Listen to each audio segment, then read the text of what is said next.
Mercury in the first house is the quintessential gift of the Gab. It loves linguistics, language, writing. It's very curious. It will question people on approach. Their first impression is trying to engage others with a conversation. It can look like gossip. It can look like a social butterfly. It's very restless, needs a lot of mental stimulation. That is key here. Mercury in the second house has a gift for negotiation, potentially sales. It's got a financial lingo about it. It understands value and how to transact worth.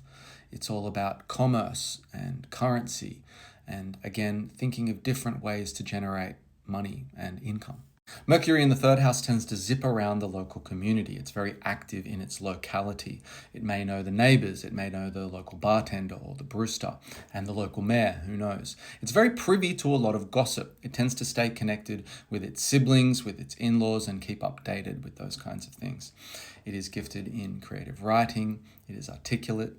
It likes linguistics and literature. It will read up. It may be a very gifted teacher.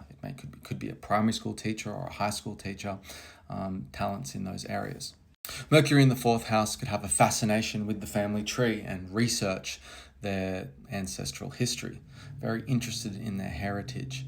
Very interested about the history of their parents, their mother and their father. They'll be questioning them about who they were before they had children, potentially. They could be gifted in real estate because home really is the focus here. They'll be keeping updated with if there's enough food in the pantry, is there enough medicine in the first aid kit at home. It's keeping updated and thinking very logistically about all these matters of the home. Now, when it comes to real estate, they'll probably do a lot of research and put a lot of genuine logic and effort into that purchase of the home. It'll become very important and they'll be talking about it all the time.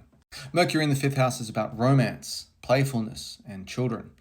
After all, the fifth house is the playground of the zodiac. So it will be very creative with writing, songwriting, screenplays potentially, indulging in those areas. It'll be interested in art and music, and it will want to talk about those things a lot. Now, they could find themselves on dating apps.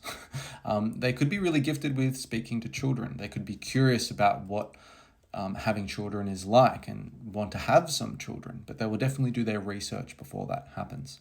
Now, again, it's very playful, very light-hearted communication. It wants to have fun, basically. Mercury in the sixth house always makes me think of those influences that create life hacks. So your day-to-day habits and routines can be somewhat more efficient, more practical. It's of service. It wants to see other people succeed. And so it will help other people and give advice, hopefully constructive criticism. Sometimes they can be a little bit pessimistic. They can get a little bossy with their work colleagues, but genuinely they are fantastic at having conversations and keeping up appearances when it comes to these day-to-day work tasks. They like to keep on top of their schedule. More than anything, Mercury is not your emotions. It's your opinions, your ideas, and thoughts. We are not troubled by events. Events are actually neutral. It's our opinions that actually provide the depth, the insight, or the judgment. Now, if you find these descriptions don't land for you, there could be a few reasons for that. Mercury operates differently in the different signs, and each sign provides a different temperament. Also, if you have conjunctions with things like Pluto or Saturn or Mars, or hard aspects like squares and oppositions to those malefic planets, you may have had difficulty in these areas, and therefore these statements or descriptions might not land for you. If they do, let me know, or just let me know your feedback regardless. I'm going to keep this short and sweet, so I'll do the next 6 houses in my next video. Hope that helps. Okay, bye.